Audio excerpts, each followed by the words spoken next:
Hello students, आज हम start कर रहे हैं चैप्टर नंबर 3 के न्यूमेरिकल्स। कुछ क्वेश्चंस हम सॉल्व करेंगे और बाकी आगे के क्वेश्चंस आपको सॉल्व करना है। इस चैप्टर में जो क्वेश्चंस हैं वो थ्योरेटिकल क्वेश्चंस ज़्यादा हैं, तो आपको क्या करना है, जितने भी ये वीडियोस है वो अच्छे से पढ़ना है, थ्योरी को अच्छे से पढ़ना है। थ्योरी आप अच्छे से पढ़ लेंगे तो आप क्वेश्चन को कर पाएंगे। तो देखो, कुछ क्वेश्चंस आप मैं सॉल्व करती हूँ, यहाँ पे आपको बताती हूँ, बाकी आगे के नेक्स्ट क्वेश्चन जो होंगे वो आपको खुद को सॉल्व करने हैं। तो देखो, हम स्टार्ट करते हैं क्वेश्चन नंबर 1 से। तो क्वेश्चन नंबर फर्स्ट दिया हुआ है आपके, आवर्त सारणी में व्यवस्था का भौतिक आधार क्या है। तो देखो, आवर्त सारणी में जो तत्वों की व्यवस्था होती है उसका आधार क्या है। तो हम क्वेश्चन नंबर फर्स्ट देख रहे हैं, उसका आंसर क्या होगा। तो क्या आधार है आवर्त सारणी में व्यवस्था का। तो देखो, आवर्त सारणी जो है उसमें तत्वों को बढ़ते हुए परमाणु क्रमांक के क्रम में व्यवस्थित किया गया है। किस क्रम में व्यवस्थित किया गया है? बढ़ते हुए परमाणु क्रमांक के क्रम में। आप साथ में पेन और कॉपी साथ में लिख के बैठे और जो मैं बोल रही हूँ तो उसको साथ में आप नोट भी करते जाएं। तो देखो, इसका आंसर जो होगा वो क्या होगा कि आवर्त सारणी में तत्वों को बढ़ते हुए परमाणु क्रमांक के क्रम में व्यवस्थित किया गया है तथा समान गुणधर्म वाले तत्वों को एक ही वर्ग में रखा गया है। ये इसका आंसर होगा, ये आपको खुद को नोट करना है।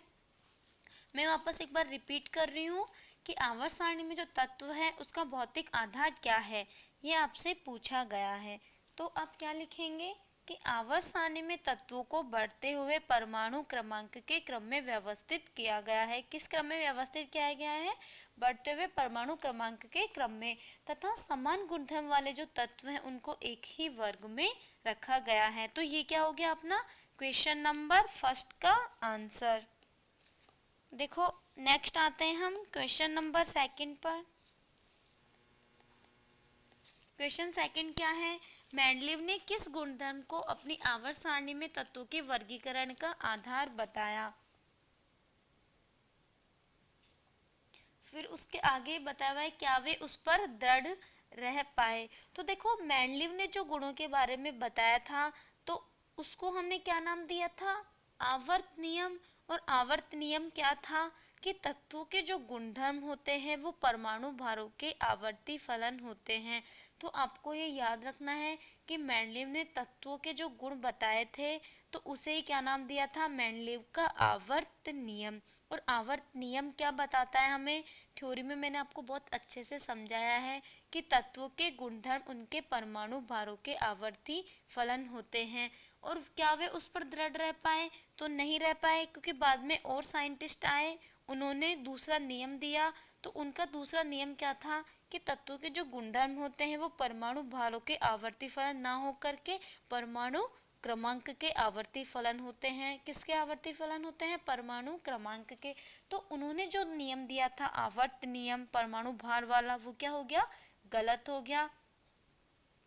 तो देखो, इस प्रकार से ये क्वेश्चन का ये आंसर हो गया यहाँ पे कि मेंडलीव ने जो गुणों के बारे में बताया था उसे आवर्त नियम कहा गया। और आवर्त नियम क्या है कि तत्वों के गुणधर्म उनके परमाणु भारों के आवर्ती फलन होते हैं। बाद में अन्य वैज्ञानिक आए, उन्होंने इस नियम को गलत कर दिया और उन्होंने क्या दिया? आधुनिक आवर्त नियम। देखो, इसके बाद नेक्स्ट आता है अपने question number third. Question number third क्या पूछ रहा है कि मेंडलीव के आवर्त नियम और आधुनिक आवर्त नियम में अंतर क्या है। तो ये आपको मैंने थ्योरी में भी समझाया था कि आवर्त नियम क्या कहता है कि परमाणुओं के जो गुणधर्म होते हैं, तत्वों के जो गुणधर्म होते हैं वो उनके परमाणु भारों के आवर्ती फलन होते हैं। जबकि आधुनिक आवर्त नियम क्या कहता है कि तत्वों के गुणधर्म उनके परमाणु क्रमांक के आवर्ती फलन होते हैं। तो ये क्या हो गया, इन दोनों में अंतर किस किस में? परमाणु भार और परमाणु क्रमांक में के आधार पर हमें अंतर देखने को मिलता है आवर्त नियम में और आधुनिक आवर्त नियम में। चलिए नेक्स्ट आते हैं हम क्वेश्चन नंबर 4 पर। क्वेश्चन नंबर 4 क्या पूछ रहा है कि क्वांटम संख्याओं के आधार पर यह सिद्ध कीजिए कि आवर्त सारणी के छठे आवर्त में 32 तत्व होने चाहिए। क्या कह रहा है कि आवर्त सारणी का जो 6 आवर्त होता है उसमें कितने तत्व होने चाहिए? 32 तत्व। अब देखो, आवर्त होते हैं उनमें कितने कितने तत्व होते हैं। तो मैंने आपको बताया था 2, 8, 8, 18, 18, 32 और 32, ये 7 आवर्त होते हैं आवर्त सारणी में। और 7 आवर्त में जो तत्वों की संख्या होती है वो इस प्रकार से होती है। पहले आवर्त में 2 तत्व, दूसरे आवर्त में 8 तत्व, तीसरे में 8, चौथे में 18, पांचवें में 18, छठे में 32 और सातवें में 32। तो देखो यहाँ पे वैसे भी हम निकाल सकते हैं छठे आवर्त में टोटल कितने तत्व होते हैं, 32 तत्व। अब देखो आगे हम इसमें देखते हैं कि 6 जो आवर्त होता है, 6 जो आवर्त होता है उसमें कौन कौन से कक्षक पाए जाते हैं। 6 कोश में या फिर आवर्त में कौन कौन से कक्षक पाए जाते हैं। तो देखो 6s, 4f, 5p और 6d। तो जब हम तत्वों का इलेक्ट्रॉनिक विन्यास लिखते हैं तो उसमें ये कक्षक पाए जाते हैं। तो इस आधार पर हम इनमें इलेक्ट्रॉनों की संख्या देख लेते हैं। एस में अधिकतम 2 इलेक्ट्रॉन्स पाए जाते हैं, एफ में 14 इलेक्ट्रॉन पाए जाते हैं, पी में 6 इलेक्ट्रॉन अधिकतम और डी में 10 इलेक्ट्रॉन अधिकतम। तो कितने हो गए, 6 प्लस 10 प्लस 14 प्लस 2, तो कितना आ गया टोटल 32। तो इस प्रकार से हम बता सकते हैं कि छठा जो आवर्त होता है उसमें कितने तत्व होते हैं, टोटल 32। अब देखो क्वेश्चन नंबर 5 पर आते हैं हम। 5th क्वेश्चन क्या कह रहा है, आवर्त और वर्ग के पदों में यह बताइए कि z बराबर 14 तत्व कहाँ स्थित होगा। तो देखो हमने एक टॉपिक पढ़ा था कि हम आवर्त की संख्या कि कौन से आवर्त का तत्व है, कौन से वर्ग का तत्व है, कौन से ब्लॉक का तत्व है, ये हम किस प्रकार से निकालते हैं। तो वहाँ पे मैंने बहुत सारे एग्जाम्पल लिए थे, तो उसी का ये क्वेश्चन है। क्या दिया हुआ है, हमें क्या पता लगाना है कि z बराबर 14 कोई तत्व है, उसका परमाणु क्रमांक कितना है 14, तो तत्व आवर्त सारणी में कहाँ स्थित होगा। तो देखो हम इसका सबसे पहले क्या करते हैं, इलेक्ट्रॉनिक विन्यास लिखते हैं। इसमें जो इलेक्ट्रॉन्स की संख्या है वो कितनी है 14। तो किस प्रकार से लिखेंगे हम, 1s2, 2s2, 2p6, 3s2 और 3p2। तो टोटल कितने इलेक्ट्रॉन हो गए, 14 इलेक्ट्रॉन। तो देखो अंतिम इलेक्ट्रॉन है वो p कक्षक में जा रहा है, इसलिए कौन से ब्लॉक का तत्व होगा, p ब्लॉक का। क्यों होगा, क्योंकि हम अंतिम इलेक्ट्रॉन को देखते हैं कि अंतिम जो इलेक्ट्रॉन है वो किस कक्षक में भरा जा रहा है। अब देखो हमको क्या पता लगाना है, आवर्त की कौन से आवर्त का तत्व है। तो कौन से आवर्त का तत्व है, सबसे बड़ी संख्या यहाँ पे कितनी आ रही है 3, तो कौन से आवर्त का तत्व हो गया है, तीसरे आवर्त का। और हमें वर्ग भी देखना है, साथ में हम इसका वर्ग भी पता लगा सकते हैं। तो वर्ग हम किस प्रकार से निकालते हैं, पी ब्लॉक का तत्व है तो पी ब्लॉक के तत्व की जो ट्रिक होती है वो क्या होती है, 12 प्लस अंतिम कक्षक में कितने इलेक्ट्रॉन्स उपस्थित है, तो कितने हैं 2, तो कितना हो गया 14। तो 14 वर्ग का ये तत्व है।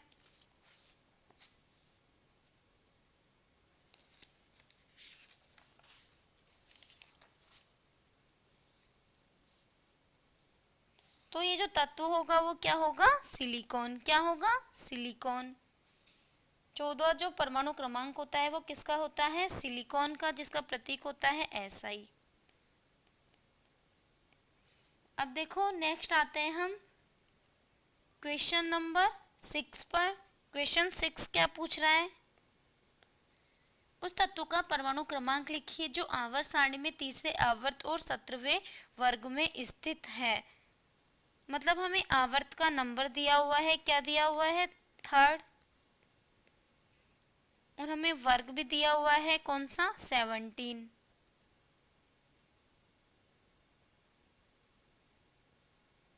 तो वो तत्व कौन सा होगा, तो तत्व होगा अपनी क्लोरीन। कौन सा तत्व होगा, क्लोरीन तत्व होगा। आप निकाल सकते हैं, अभी हमने लास्ट क्वेश्चन किया था उस आधार पे। तो ये जो तत्व आएगा वो क्या आएगा, क्लोरीन होगा तत्व, जिसका परमाणु क्रमांक कितना होता है 17।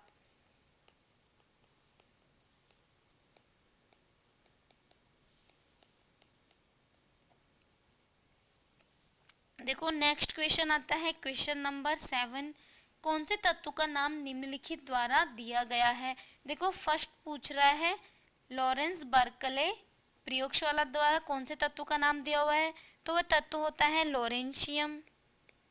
तो इसमें फर्स्ट का आंसर आएगा लॉरेंशियम, जिसका प्रतीक होता है Lr और जिसका परमाणु क्रमांक होता है 103। सेकंड पूछ रहा है सी बॉर्ग समूह द्वारा कौन से तत्व का नाम दिया गया है, तो कौन सा तत्व है वो Z बराबर 106। 106 परमाणु क्रमांक किसका होता है, सी बोर्गियम। Sg जिसे हम कहते हैं।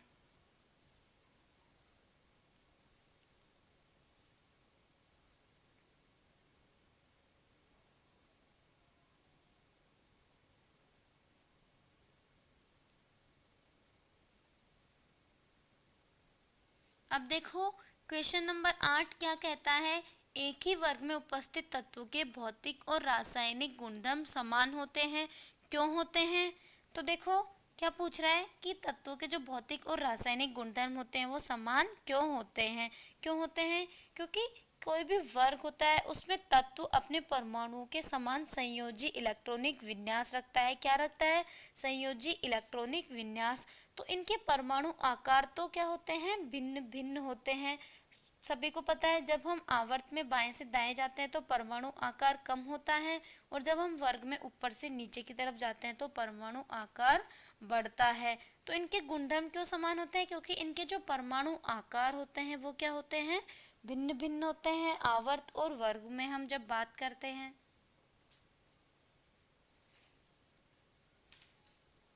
अब देखो नेक्स्ट क्वेश्चन आता है क्वेश्चन नंबर 9, परमाणु त्रिज्या और आयनिक त्रिज्या से आप क्या समझते हैं। तो देखो हम यहाँ पे डेफिनेशन लिखते हैं। हम देख रहे हैं क्वेश्चन नंबर 9, परमाणु त्रिज्या पूछ रहा है हमसे और आयनिक त्रिज्या क्या होती है। तो परमाणु त्रिज्या क्या होती है, परमाणु के नाभिक तथा बाह्यतम कोश में जो उपस्थित इलेक्ट्रॉन्स होते हैं उनके बीच की दूरी किसे कहते हैं हम, परमाणु त्रिज्या। परमाणु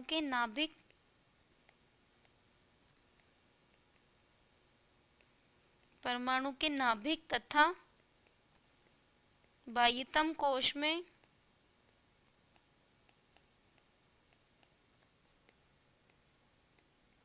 उपस्थित अंतिम इलेक्ट्रॉन के बीच की जो दूरी होती है वो क्या कहलाती है, परमाण्विक त्रिज्या।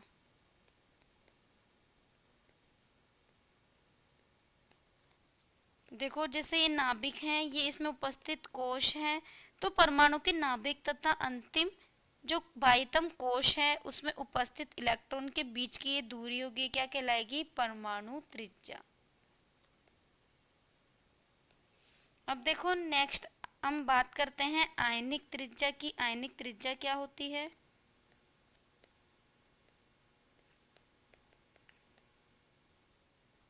तो आयनिक जो त्रिज्या होती है वो हमें आयन का आकार बताती है। कि धनायन का आकार क्या होता है, ऋणायन का आकार क्या होता है।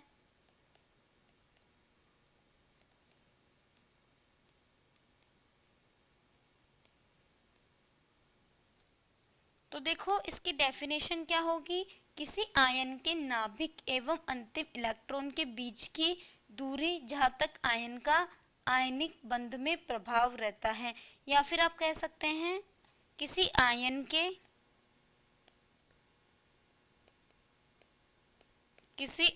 के नाभिक एवं अंतिम इलेक्ट्रॉन के बीच की दूरी क्या कहलाती है, आयनिक त्रिज्या।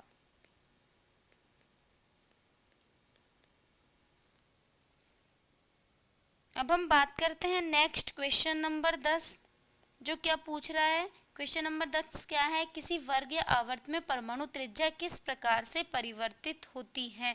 तो ये मैंने जब आपको थ्योरी पढ़ाई थी वहाँ पे आपको समझाया था, तो वहाँ से आप वीडियो देख लें एक बार और इस क्वेश्चन को आप खुद सॉल्व कर सकते हैं। उसके बाद 11 नंबर का क्वेश्चन है, सम इलेक्ट्रॉनिक स्पीसीज क्या से आप क्या समझते हैं। ये भी मैंने आपको थ्योरी में करवा दिया। ऐसे स्पीसीज का नाम लिखिए जो निम्नलिखित परमाणु के साथ सम इलेक्ट्रॉनिक होगी। तो हम क्या देखते हैं यहाँ पे, इलेक्ट्रॉनों की संख्या। उसके बाद नेक्स्ट जो 12 नंबर का क्वेश्चन है वो भी क्या दिया हुआ है, आपके सम इलेक्ट्रॉनिक स्पीसीज के ऊपर ही है। आपको कुछ परमाणु दिए हुए हैं जैसे N3-O-2F-, तो इनको क्या करना है, आपको बताना है कि इनमें क्या समानता है। इनमें सभी में 10-10 इलेक्ट्रॉन्स उपस्थित है, इसलिए क्या होंगे, सम इलेक्ट्रॉनिक स्पीसीज। और फिर इनको बढ़ते हुए आयनिक त्रिज्या के क्रम में सोल्व करना है। तो ये क्वेश्चन भी मैंने आपको थ्योरी के साथ में करवा दिया। उसके बाद नेक्स्ट 13 नंबर का क्वेश्चन है कि धनायन अपने जनक परमाणुओं से छोटे होते हैं और ऋणायनों की त्रिज्या जनक परमाणु से अधिक होती है। तो ये क्वेश्चन भी मैंने आपको थ्योरी में सोल्व करवा दिया साथ के साथ। तो देखो इस चैप्टर के जो अधिकतर क्वेश्चंस हैं तो वो क्वेश्चन थ्योरी के साथ में ही मैंने सोल्व करवा दिए हैं।